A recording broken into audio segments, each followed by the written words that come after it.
No, stop it. Grace Kani ali mu rehab.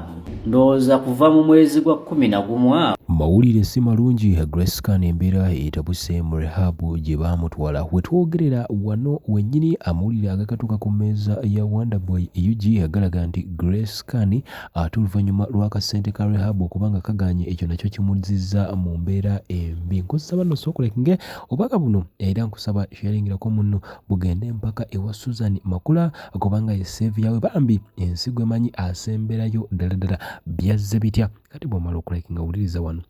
Grace Kani bamutwala mu rehab ennaku z'omwezi azisitajja kubanga twogera wabula bamutwalanga mu mwezi gwa Novemba ebiseera byonna mpaka olwaleero akyaliyo. Obuzibu buva ku ki? Obuzibu kigambibwa nti okuvanga mu 10 ez'omwezi guno baatandika okubanga banoonya muntu ki ayinza okubanga amusasulira essente ezikunukiriza mu miliyoni 5 wabula nga akyabuze.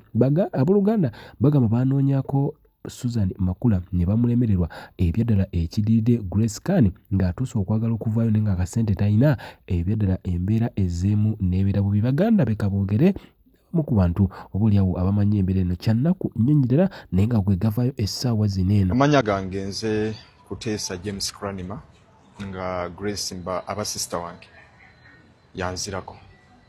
Amawulire ago matuufu nga ffe nga famire olede kyetusobola okubagamba nti amawulire matuufu olw'ensonga nti Grace okuva ndooza kayibe ebivulu bya December temwamulabako Christmas season yonna n'okumalako omwaka kuba Grace yayingira rehab omwezi gwali gwa 11 mpaka kati akyali mu rehab era nga ali kusinzira ku basawo ali ku dozi ya myezi 6.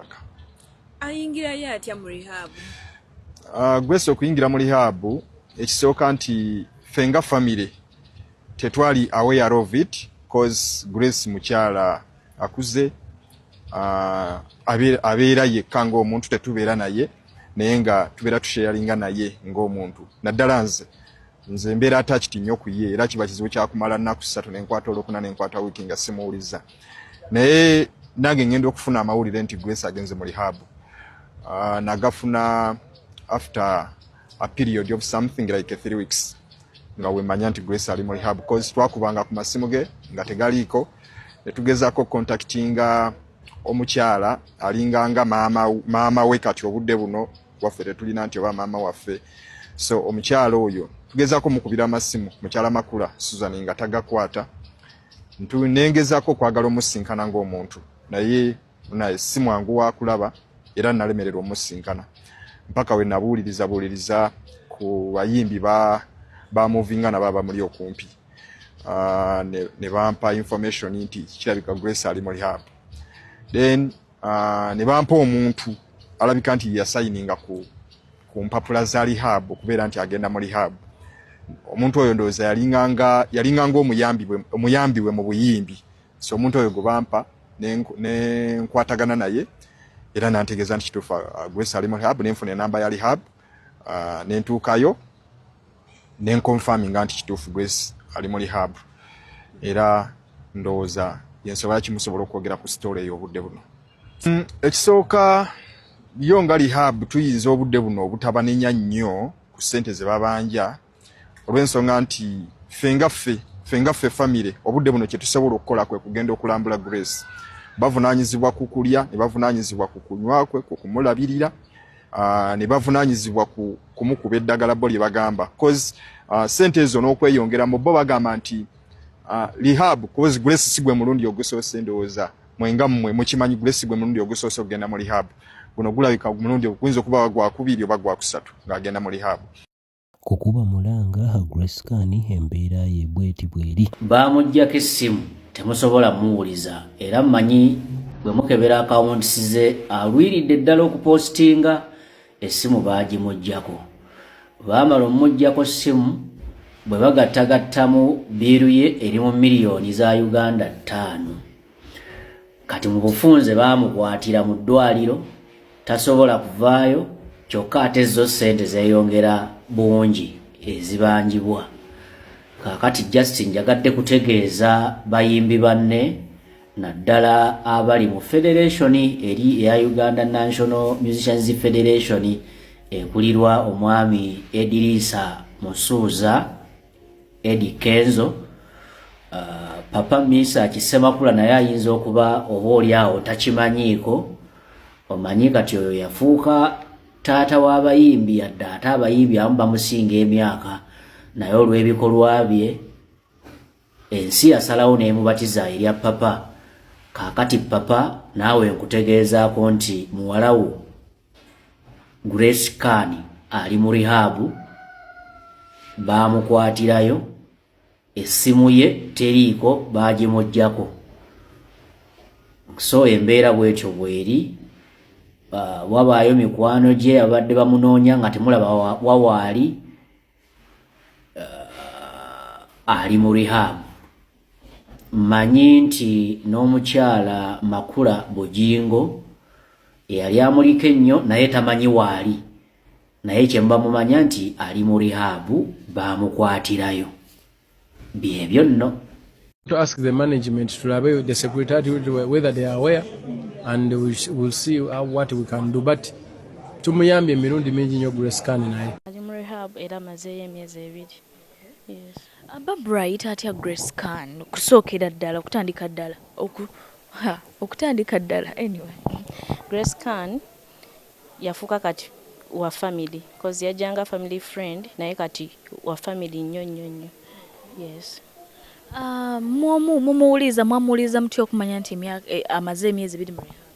Twamuwuliza nga agenzeeyo okuva ku muntu eyamutuleetera ewaka, mukulu wange Brenda.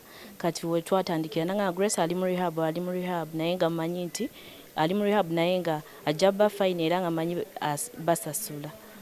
Yes. Kati saawa zino mwagala ki? Saawa zino tusaba buyambi kubanga babanja milioni 6. Babanja milioni 6 buli olukya ziba zeeyongera nga we mubitegeera. Nga tubadde tuzze tusaba ku buyambi eri abayimbi bonna, omuntu Ssekinoomu, Mwami Eddie Kenzo, because siye mukulu wa federation, nga tusaba ku luno Grace aboneredde. Era agamba aboneredde buli gwe yasobya asaba amusonyiwe. Aboneredde tusaba ayambibwe aveeyo. Grace Khan tumujjukira nga yali nnyo close ne family ya Bujingo. Ate milioni 6 ezo tulabanga ntono nnyo kuba Makula, mukyala Makula ne Mwami Bujingo. Temwabatuukiriddeko bo? Sijja kulimba era eyo family sijja giyingiramu nnyo ko simanyi. Ye yaliyo era siwulyangayo kibi nti oba avuddeyo n'akola ekibi kyonna, naye essaawa zino kye tumanyi nti abanjibwa. Era kye mmanyi family we naawuli eya Mwami Bujingo ajja vaayo ayambe. Basabe. Mwami Bujingo, Pastor Bujingo Aloysius, tubadde tusaba ku buyambi bwa muwala wa Grace Khan ali mu rehab abanjibwa milioni 6 ne Mama Makula. Tubadde tusaba ku buyambi bwamwe. Kituufu ki ekitawanya Grace Khan ekiganya okutereera? Kuba emabegako awo twamulaba nga tulaba avuddeyo nga tulaba ateredde. What is perturbing her? I think ekimusinga omutawaanya abanga ateredde naye omwengo ogwo n'ebiragalagala. Because nali nsanyuse nnyo yagenda wa Pastor Bujingo nga mmanyi agenda atereerera ddala, naye ate nga omanyi ekintu kye bakuwa obuwi ofuna akugulira togaana. Ekintu yaganira ddala olokoka, ayinza oba yalokoka naye n'ebintu ebyesittaza nti ng'omwenge yagaana obivaako. Yes. Tebyesittaza naye kale omuntu wolokoka waliwo ebintu bye weenenya because gali amaka ge yali agenzeemu ga mulokole. Family ye mugiwuliza? Family ye buli gw'okubira amasimu n'awulira nti kikwata ku Grace Khan ajjako essimu. Yes. Munne namba abantu kubasobola okuteeka obuyambi? Lweri Airtel ne MTN. Gye basomera? MTN yali 0776 27 33 18. Ye Grace Khan we yagendera mu rehab mwawulizayo nti alinayo ku mwami gwe tuyinza otandikirako? Nedda mukwano, tumanyi mwana Grana. Kati Grana ye aliwo? Grana ali wa Mama Makula. Makula yasigaza Grana? Yes. Agendayo best friend we Arake agamba nti kati yatereera ategeera naye tebasobola muta kuba kati nti yatereera tebasobola muta nga tasasudde ate buli lukya zeeyongerako. Ali anywa? Yes.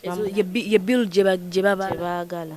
Naye tubadde tusaba ku buyambi bwammwe muyambe muwala wammwe muzukulu wammwe kyonna kyekiri muganda wammwe ave mu rehab kulu n'agamba aboneredde eby'iragalalagala tagenda kuddamu bikozesa kansubire wava yagenda kulokokera ddala. Enamba ddamu gitusomere. Enamba eziri 07